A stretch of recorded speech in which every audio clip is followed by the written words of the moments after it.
Une session de la conférence des chefs d'État et de gouvernement en présentiel, c'est une première pour la CEAC, Communauté économique des États de l'Afrique centrale, depuis l'éclatement de la crise sanitaire liée à la Covid-19.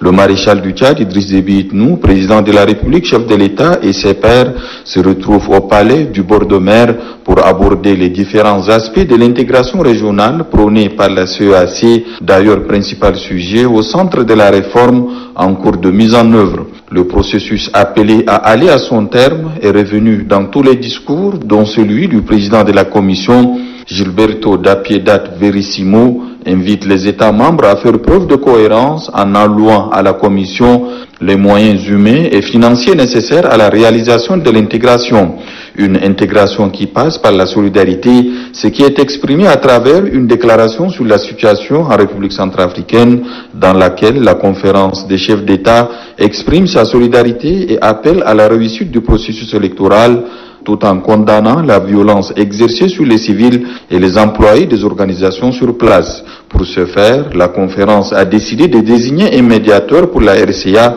et de déployer une mission d'observation électorale conséquente. La paix, la sécurité et la stabilité recherchées par cette démarche sont une priorité pour la sous-région, rappelle le président sortant de la CEAC, le chef de l'État gabonais, Ali Bongo Ondimba, qui fait remarquer que l'intégration ne doit pas relever de la seule responsabilité des dirigeants, mais doit plutôt requérir une pleine adhésion et une totale participation du peuple. L'esprit de consensus qui a prévalu lors de ce sommet fait dire au chef de l'État gabonais que l'Afrique centrale a parlé d'une seule voix et cela renforce sa confiance quant à la capacité de la sous-région à relever les défis multiformes. Défis qui seront au centre du mandat du président entrant de la CEAC, le président congolais Denis Sassou Nguesso, qui prend les rênes de l'organisation pour les 12 prochains mois. Le président en exercice entrant, qui a adressé la reconnaissance de la conférence à son prédécesseur pour l'œuvre accomplie, s'est engagé à mener à terme la réforme et à franchir une nouvelle étape.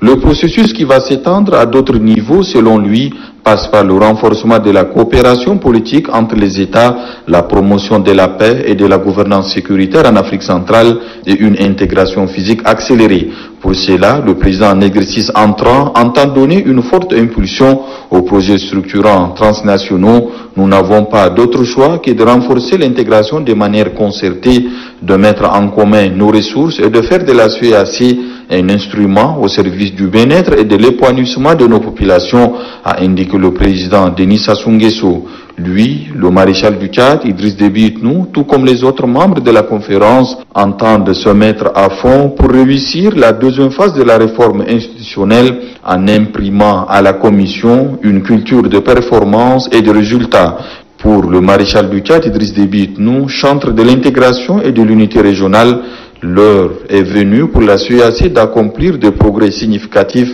de se mettre au même niveau que d'autres regroupements économiques, bref, à être un outil de l'incarnation panafricaniste de la sous-région Afrique centrale. C'est à ce prix et à ce prix seulement que la CEAC pourra être un projet de peuple et une expérience populaire.